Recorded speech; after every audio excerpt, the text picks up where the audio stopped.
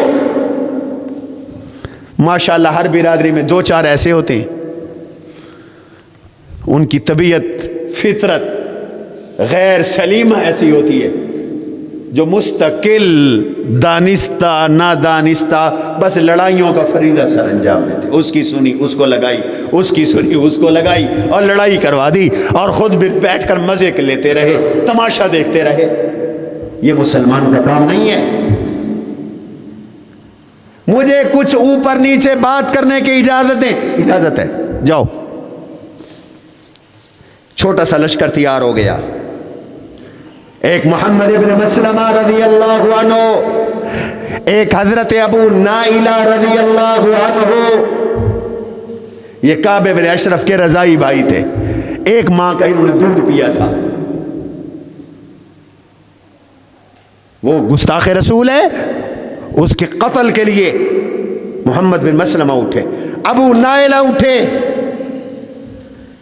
اور بعض روایات میں آتا ہے عباد ابن بشر، حارث ابن اوس، ابو عباس، یہ مختصر سے لشکر تیار ہو گئے۔ یہ خدمت ہم سر انجام دیں گے یا رسول اللہ صلی اللہ علیہ وسلم، یہ خدمت ہم سر انجام دیں گے۔ اور سردار بنایا آپ نے محمد ابن مسلمہ رضی اللہ تعالی عنہ کو۔ محمد بن مسلمہ پہلے پہلے گئے، کعب ابن اشرف سے جا کے گپ شپ کی، کیا حال ہے بھائی، ٹھیک ہو؟ کہا دیکھو بات یہ ہے، ان ھذا الرجل قد يطلب الصدقہ وقد آنانا، یہ شخص ہم سے صدقے مانگتا ہے اور اس نے تو ہمیں تھکا دیا ہے، یعنی حضور کی طرف اشارہ کیا، یہ ہم سے روز صدقے مانگتا ہے، جیسے تم کبھی کبھی کہتے ہو یار مولوی صاحب تو روز ہی چندہ مانگتے ہیں۔ اس زمانے میں بعض لوگ حضور پر اس طرح کی باتیں کرتے تھے، چونکہ وہ باتیں کرتے تھے تو انہی کی بولی، یہودیوں کی بولی، اس کو پھنسانے کے لیے اجازت لے کر محمد ابن مسلمہ نے بولی، چونکہ یہودیوں میں یہ بات عام چلتی تھی کہ یہ تو روز ہی چندہ مانگتا ہے۔ ایک دفعہ تو انہوں نے یہاں تک بکواس کر دی اللہ محتاج ہو گیا، وہ روز ہم سے چندے مانگتا ہے۔ جب یہ آیت اتری نا وَأَقْرِضُوا اللَّهَ قَرْضًا حَسَنًا، اللہ کو قرض حسن دو، آج دو کل بہتر لو، آج ایک دو دنیا میں 10 لے لو اور بدلے میں آخرت میں 70 لے لو۔ تو یہودی کہنے لگے ان اللہ فقیر ونحن اغنیاء، آج کل اللہ میاں بھوکا ہے، نعوذ باللہ، فقیر ہو گیا، ہم غنی ہیں۔ حضرت ابو بکر صدیق کے سامنے یہ بات آئی تو چپیٹ نکال کر فخاذ کو حضرت ابو بکر نے ماری، وہ روتا ہوا حضور کے پاس آیا، حضرت میرے ساتھ زیادتی ہو گئی، میں اس ملک کا شریف شہری ہوں، آپ کے ابو بکر نے مجھے تھپڑ مارا ہے۔ حضور نے ابو بکر کو بلا لیا، گواہ کوئی تھا نہیں، اللہ نے گواہی دے دی۔ لقد سمع اللہ قول الذین قالوا ان اللہ فقیر ونحن اغنیاء سنکتب ما قالوا وقتلهم الانبیاء، اللہ نے گواہی دے دی۔ ابو بکر پر جب جھوٹ کی تہمت لگنے لگی تو صداقت کو بچانے کے لیے اللہ نے خود وحی کو اتار دیا تاکہ کوئی ابو بکر کو قیامت تک جھوٹا نہ کہہ سکے۔ یار یہ شخص روز صدقے مانگتا ہے، ہمیں تھکا دیا ہے اس شخص نے۔ محمد بن مسلمہ کہنے لگے تو اور تمہیں تھکائے گا، ابھی تو آگے پتہ چلے گا۔ اس نے کہا چھوڑ کیوں نہیں دیتے پھر اسے، کام دیکھ رہے ہیں، اب اس کے ساتھ لگے ہیں تو دیکھو تو صحیح نتیجہ کس کے ساتھ نکلتا ہے، ہو سکتا ہے کل کو پورے عرب کا یہ بادشاہ بن جائے۔ ہم تیرے پاس اس لیے آئے ہیں کہ تو ہمیں قرضہ دے، کوئی 1 وسق 2 وسق ہمیں کھجور قرض میں دے دے۔ اس نے کہا قرض دینے کے لیے تیار ہوں اس شرط پر کہ کوئی چیز گروی رکھو، رہن رکھو میرے پاس۔ اور میاں کیا رہن رکھیں، بتا تجھے کیا چاہیے، گارنٹی میں تجھے کیا چاہیے؟ کہنے لگا اپنی عورتیں میرے پاس چھوڑ جاؤ۔ یہ سود خوروں کا پرانا طریقہ ہے، یہودی سود خور تھے نا، مدینہ میں سب سے بڑا کاروبار سودی انہی کا تھا، اور آج تک پوری دنیا کے یہودی سودی نظام کے ماسٹر مائنڈ ہے۔ دنیا کی معیشت سودی ہے اور وہ یہودیوں کے ہاتھ میں۔ اس نے کہا گارنٹی میں اپنی عورتیں میرے پاس چھوڑ جاؤ۔ محمد بن مسلمہ نے کہا یار تو اجمل العرب ہے، اتنا خوبصورت جوان ہے، پورے عرب میں سب سے حسین ہے، ہمیں تو خطرہ ہے ہماری عورتیں تجھ پہ مفتون ہو جائیں گی، ہماری تو عزتیں چلی جائیں گی، کوئی اور بات کر۔ کہنے لگا اچھا تو پھر ایسا کرو اپنے بیٹے میرے پاس گروی رکھ جاؤ قرض لینے کے لیے۔ اس نے کہا یار عقل کی بات کر، لوگ کیا کہیں گے کہ اپنی روٹی کے لیے بیٹے بیچائے، بیٹوں کو گروی رکھا ہے، یہ بھی ممکن نہیں، کوئی اور چیز طلب کرو۔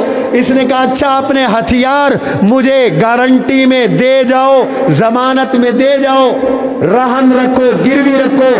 کہا یہ ٹھیک ہے، یہ بات طے ہو گئی بھائی، طے ہو گئی یہ بات۔ چلے گئے محمد بن مسلمہ۔ بعض روایات سے معلوم ہوتا ہے ابو نائلہ آ گئے،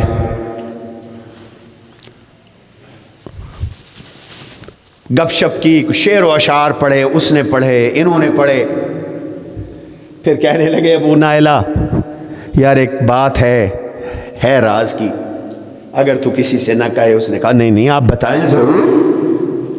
بات یہ ہے کہ جب سے یہ شخص آیا ہے نا یثرب میں، ہم تو آزمائش میں ہی آزمائش میں، آزمائش ہی آزمائش میں،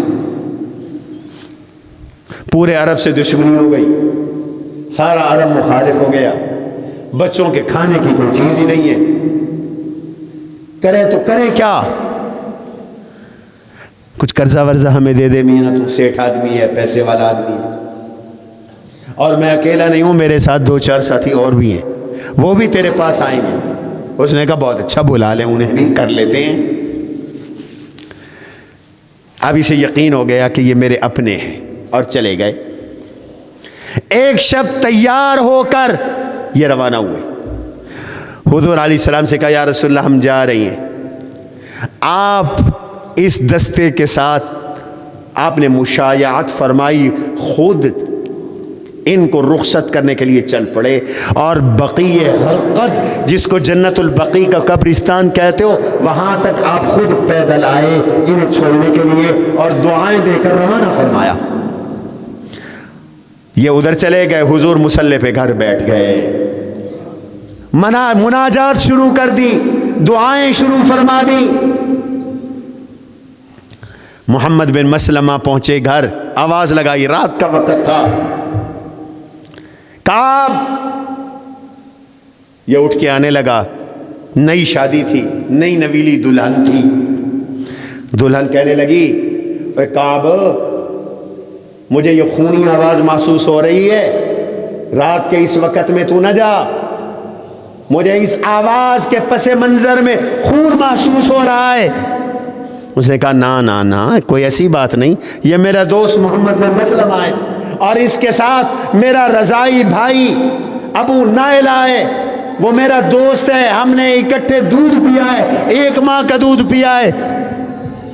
اور سن، الکریم لو دعیا، کریم کو اگر رات کے وقت نیزے پہ بلایا جائے لعجابا، تو کریم تو نیزے کی نوک پہ بھی چلا جاتا ہے، انہوں نے مجھے بلایا ہے میں جاؤں گا۔ یہ باہر آیا، کہنے لگے محمد بن مسلمہ یار کیا ہی اچھا ہوگا آج رات گپ شپ کرتے ہیں، چلو شیب عجوز کی وادی میں جا کے بیٹھتے ہیں، ذرا رات کا وقت ہے، گپ شپ کریں گے، حال احوال کریں گے۔ اس نے کہا چلو، چل پڑے۔ سمجھایا ہوا تھا ساتھیوں کو کہ اس اللہ کے رسول کے دشمن کے جب بال میں اچھی طرح قابو کر لوں تو تم نے اس کی گردن اڑا دینی ہے، دیکھی جائے گی۔ راستے میں کہنے لگے، محمد بن مسلمہ کہنے لگے کعب تیرے بالوں سے بڑی خوشبو مہک رہی ہے، اتنی زوردار خوشبو، اللہ کی قسم عرب میں تو کسی کے پاس بھی نہیں۔ کہنے لگا ہاں ہاں میری نئی نویلی دلہن ہے، اور میری دلہن عرب کی سب سے قیمتی خوشبو لگاتی ہے، اور وہ خوشبو مجھ میں آئی ہے، سونگھ لوں؟ ہاں سونگھ لو۔ اس نے سر آگے کر دیا، انہوں نے سونگھ لی خوشبو۔ پھر تھوڑا آگے چلے، کہا یار خوشبو بڑی مزیدار ہے، دوبارہ سونگھ لوں؟ ہاں ہاں سونگھ لو۔ پھر اس نے سر آگے کیا، پھر سونگھ لی۔ پھر تھوڑا آگے چلے، خوشبو سونگھ لوں؟ بڑا مزہ آیا، سونگھ لو، سونگھ لی۔ پھر آگے چلے، یار خوشبو کے بغیر رہا نہیں جا رہا، سونگھ لو خوشبو؟ ہاں سونگھ لو۔ اب خوشبو کیا سونگھی کہ محمد ابن مسلمہ نے بالوں کو دونوں ہاتھ مضبوط سے ڈالے اور پکڑے اور کہا خذ ہو، پکڑو اس اللہ کے دشمن کو، اور سب نے تلواروں کے وار کیے لیکن یہ بچ گیا۔ تو پھر محمد ابن مسلمہ نے اپنی کدال اٹھائی اور اٹھا کے اس کو ماری، آر پار ہو گئی، اور اس نے چیخ نکالی اور وہیں مردار ہو گیا، ڈیر ہو گیا، مر گیا۔ اس نے خطرناک چیخ نکالی تو ارد گرد کے قلعوں میں آگ روشن ہو گئی، وہ دیکھو کیا ہو گیا ہے، لیکن کسی کو پتہ نہیں چلا۔ اور یہ آئے، اور جب بقیع غرقد کے قریب پہنچے تو انہوں نے اللہ اکبر کا نعرہ لگایا، حضور باہر تشریف لائے اور کہنے لگے افلحت الوجوہ، اوے چہرے بڑے روشن ہیں، کامیاب ہیں، آج کامیاب مہم کر کے آئے ہو۔ کہنے لگے یا رسول اللہ ووجہک، آپ کا چہرہ بھی بڑا کامیاب ہے، آپ کا چہرہ بھی بڑا کامیاب ہے۔ اسلام کا یہ دشمن مردار ہوا، اور یہودیوں کو پیغام چلا گیا کہ اگر بد زبانی کرو گے، توہین رسول کرو گے، مسلمانوں کی عورتوں کی عزتوں سے کھیلو گے، اللہ کے نبی کے ساتھ دشمنی رکھو گے، یہ انجام ہوگا۔ خبردار آج کے بعد کسی نے چوں کی، ٹھوس ہو گئے سارے، ٹھوس ہو گئے سارے یہودی، کسی نے چوں تک نہیں کی، کسی نے یہ تک نہیں کہا ہمارا بندہ مار دیا، کسی نے نہیں کہا، سب جانتے تھے اس کی زیادتی تھی۔ کعب ابن اشرف کو حضور نے قتل کروایا، اس کے جرائم کی وجہ سے، اس کا جرم تھا گستاخی رسول، اس کا جرم تھا نقض عہد شکنی، اس کا جرم تھا قانون شکنی، اس کا جرم تھا دین سے روکنا، اس کا جرم تھا مسلمانوں کی عزتوں سے کھیلنا۔ حضور نے ایسے بدماش کو گوارا نہیں کیا، اعلان کروا کے قتل کروایا، اعلانیہ قتل کروایا، اور مردار ہو گیا۔ یہ کعب ابن اشرف، اور اسلام کے خلاف بھونکنے والی زبان کھینچ لی گئی، لیکن یہ فیصلہ اللہ کے نبی کا بحیثیت حاکم کے تھا۔ آپ حاکم تھے نا مدینہ کے، ریاست مدینہ کے حاکم بھی تھے، قاضی بھی تھے، اس لیے پوری امت کا اس پر اجماع ہو گیا کہ یہ گستاخ رسول کی سزا ہے۔ یہ 14 ربیع الاول سن 3 ہجری کا قصہ، 14 ربیع الاول سن 3 ہجری میں اسلام کا یہ دشمن جہنم رسید ہوا، اور اسلام کو اللہ تعالیٰ نے مضبوطی عطا کی، اور بھونکنے والی زبانیں باقی بھی بند ہو گئی۔ کچھ اور بھی تھے، ان کا انجام بھی اسی طرح ہوا، انشاءاللہ آئندہ بیان کریں گے۔ سبحان ربک رب العزت عما یصفون وسلام علی المرسلین والحمد للہ رب العالمین۔